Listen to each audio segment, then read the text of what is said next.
What's going on, guys? It's Elias. Welcome back to the channel. So I wanted to get on here as I'm driving my Type R around, and it's been a couple of weeks since I've been driving this car around. I just been having some fun with it.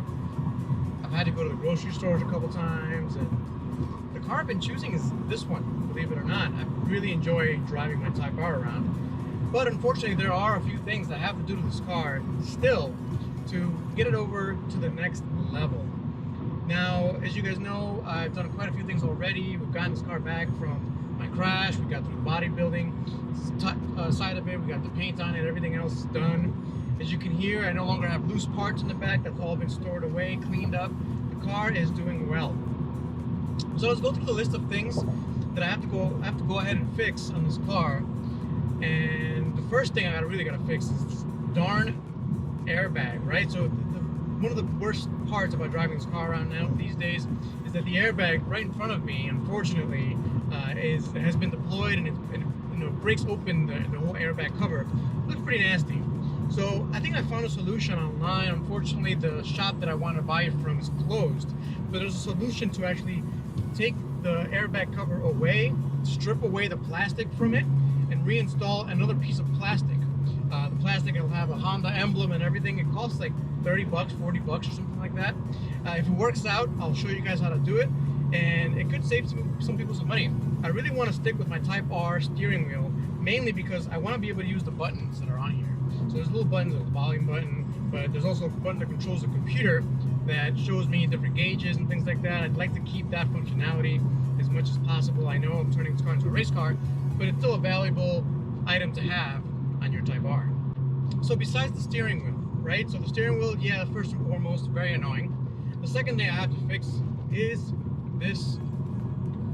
As you can see, the seat belt no longer works properly, so I have to basically sit down and low so I can actually put the seat belt on. I don't want to drive around with a seat belt. First, you can get tickets, and second, it's probably not the best thing for you if you get into a car accident without a seat belt.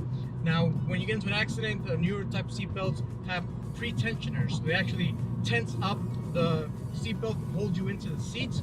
That actually helps a lot in crash rating. So all new vehicles have that type of system, and it includes the Type R. I have to replace the seat belt, but I'm not going to just replace the seat belt. I'm actually going to replace the whole system of the car. We're going to be using harnesses to fix the problem, right? So I'm going to have a roll cage installed in here, which is part of the fix. And when you install a roll cage, you can install harnesses. So I'm actually going to take out these seat belts because I'm also going to be gutting the interior of this car. So I'll take the seat belts out. I'm going to put red harnesses on there. I've ordered them, but again, they are delayed, unfortunately. But as soon as I get them, I'll show you guys what I got. I'll unbox it. I'll tell you guys how I chose them, how much they cost, and I think it's going to look really, really good. So obviously, I've told you guys in the last video, I thought there might have been a boost leak coming from the car. I pretty much confirmed that. Now, it's got plenty of power. I mean, you drop down a couple of gears, oh, that feels really good, I gotta say. Now, the reason I know it feels good is because I know what the car's supposed to feel like.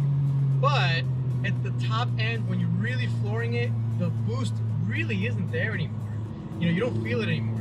So the other thing that alerted me to a possible boost leak was you actually kind of hear a whooshing sound as you go ahead and accelerate.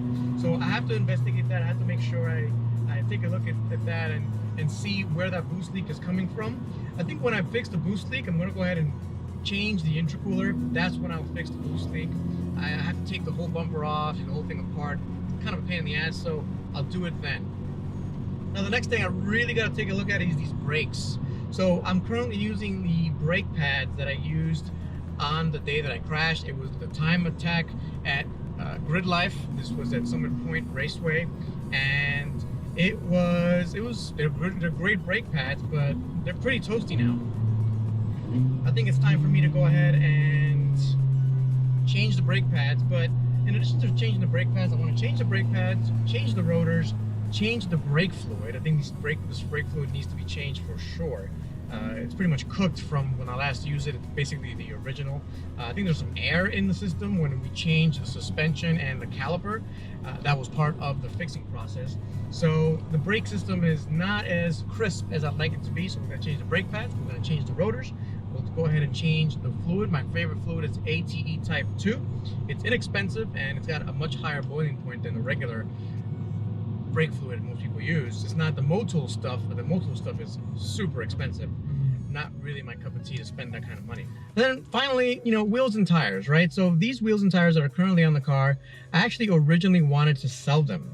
Before I got into the accident, I was thinking about selling these to somebody that could use them, somebody with a Type R that wants to drive their Type R around the winter and things like that. They're good tires, they're good wheels, but it's not really my cup of tea. I kind of want big wide tires and big wide wheels, and I do have those from Koenig's. You saw how good the car looks with Koenig's. Love the Koenig wheels. I might get a second set. I'm not sure which color I'm gonna go with yet. I do like the bronze, but I already have a bronze set, so I might go with an anthracite or some kind of a dark color. Let me know in the comments what you guys think. What color wheels should I get? Again, you know, black, there's titanium, there's aluminum, there's red, there's white, all kinds of different wheels colors that I can get. I'd like to get your opinion on which wheels you think I should get. Super open to what do you guys think. So again, leaning towards Koenig. I do like them a lot. They have the flow formed wheels, which they're basically flow forged or flow formed, and it's very strong but inexpensive, thank goodness, and it's exactly what I need for this build in order for me to drive this around. As you guys know, if you're following along, my S2000 is currently down and it's I'm not able to drive it during the summer. I need something fun to drive besides my motorcycle.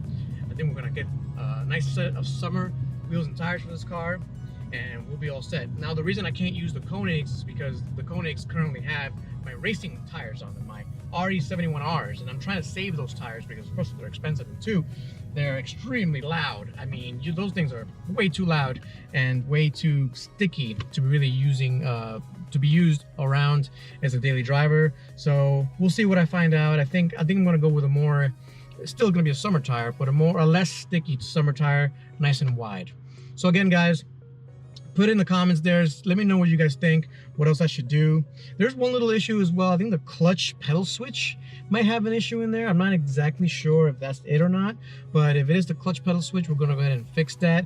It's causing some weird problems with the computer and the system. It throws a code every once in a while. It may have gotten crunched when it hit it, but I'm not sure yet. So we'll take a look at that and investigate that. And I think we'll be done after that. The car will be all set to go. After we get the interior out, put the roll cage in, the harness will be in. We're gonna be all set, guys, and I'm extremely excited for that. All right, guys, that pretty much wraps it up. It's a kind of a short video. I wanted to get on here and update you guys on what's happening with the Type R. Very important for you guys to know. And let me know in the comments, again, if you wanna see more videos, please go ahead and subscribe. There's a shocking amount of you guys that don't subscribe, that watch the videos. 95% of you guys that watch the videos don't subscribe to the channel. Please go ahead and subscribe. Really appreciate it. I'll catch you guys next time. Peace.